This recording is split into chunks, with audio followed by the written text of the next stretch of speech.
Hello बच्चों, आज हम लोग यूनिट्स के कन्वर्जन्स के बारे में सीखेंगे और ये कन्वर्जन्स क्लास 6 से क्लास 10 तक के बच्चों के लिए सभी के लिए यूज़फुल हो सकता है। आइए देखते हैं।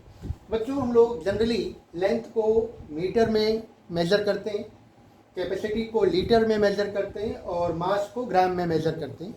अगर हमें इनसे बड़ी क्वांटिटी को मेज़र करना है तो फिर डेका, हेक्टो या किलो प्रीफिक्स लगा देते हैं इन यूनिट्स के आगे, और अगर इनसे छोटी क्वांटिटी को मेज़र करना है तो इन यूनिट्स के आगे हम लोग डेसी, सेंटी या मिली प्रीफिक्स को लगा देते हैं।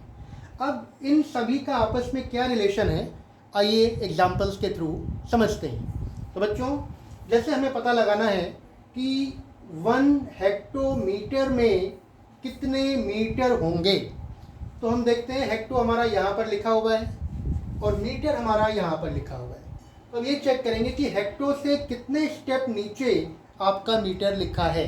तो हेक्टो पे फिंगर रखिए और नीचे मूव करिए 1 स्टेप 2 स्टेप, यानी 2 स्टेप आप नीचे मूव करेंगे। तो मैंने यहाँ पर देखिए एक रूल लिखा है कि multiply by 10 for each step while moving down, यानी अगर हमें ऊपर से नीचे मूव करना है तो ईच स्टेप के लिए हमें 10 से मल्टीप्लाई करना पड़ेगा। तो जैसे हमें हेक्टोमीटर से मीटर में रिलेशन निकालना है तो हम हेक्टो से नीचे 2 स्टेप नीचे मूव कर रहे हैं, तो 10 इंटू 10, यानी इसका मतलब क्या हुआ कि 1 hectometre is equal to 100 metre, यानी हम कह सकते हैं 1 हेक्टोमीटर में 100 मीटर्स होते हैं। इसी तरह से बच्चों, अगर हमें किलोमीटर और मीटर में रिलेशन निकालना है तो किलो पर फिंगर रखिए और देखिए मीटर तक आने के लिए कितने स्टेप आप नीचे आते हैं। 1 स्टेप, 2 स्टेप, 3 स्टेप, यानी 3 स्टेप नीचे आना पड़ेगा। तो मल्टीप्लाई करेंगे 10 इंटू 10 इंटू 10, यानी 1000। तो 1 kilometre is equal to 1000 metre. तो ये सभी आप लोग जानते हैं कि 1 kilometre is equal to 1000 metre होता है।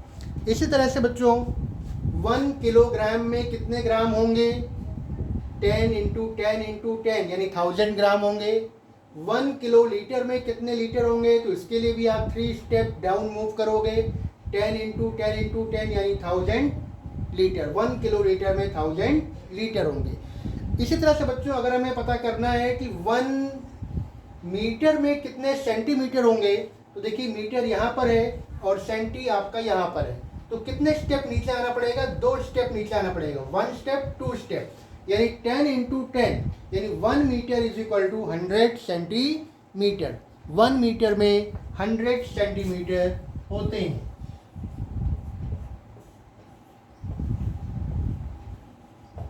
इसी तरह से अगर हमें पता करना हो बच्चों कि 1 सेंटीग्राम में कितने मिलीग्राम होंगे, सेंटीग्राम ले लिया आपकी बार में, 1 सेंटीग्राम में कितने मिलीग्राम होंगे, तो सेंटी से मिली केवल 1 स्टेप नीचे है, यानी हमें केवल 10 से मल्टीप्लाई करना है। तो 1 centigram is equal to 10 milligram होंगे।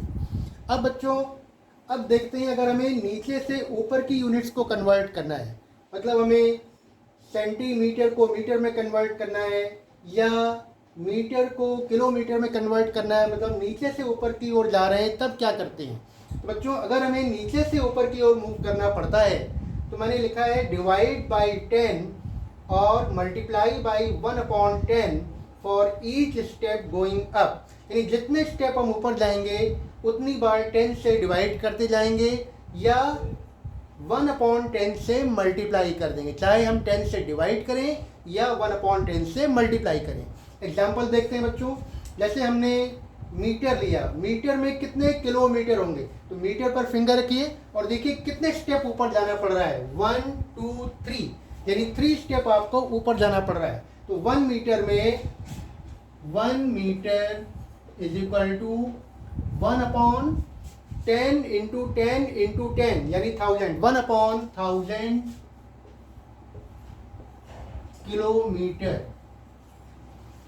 इसी तरह से बच्चों, अगर मान लीजिए 1 मिलीलीटर में कितने लीटर होते हैं, ये निकालना है आपको। 1 मिलीलीटर में कितने लीटर होते हैं, तो मिली पर आप फिंगर रखिए और देखिए लीटर तक पहुंचने के लिए कितने स्टेप ऊपर चलना पड़ता है।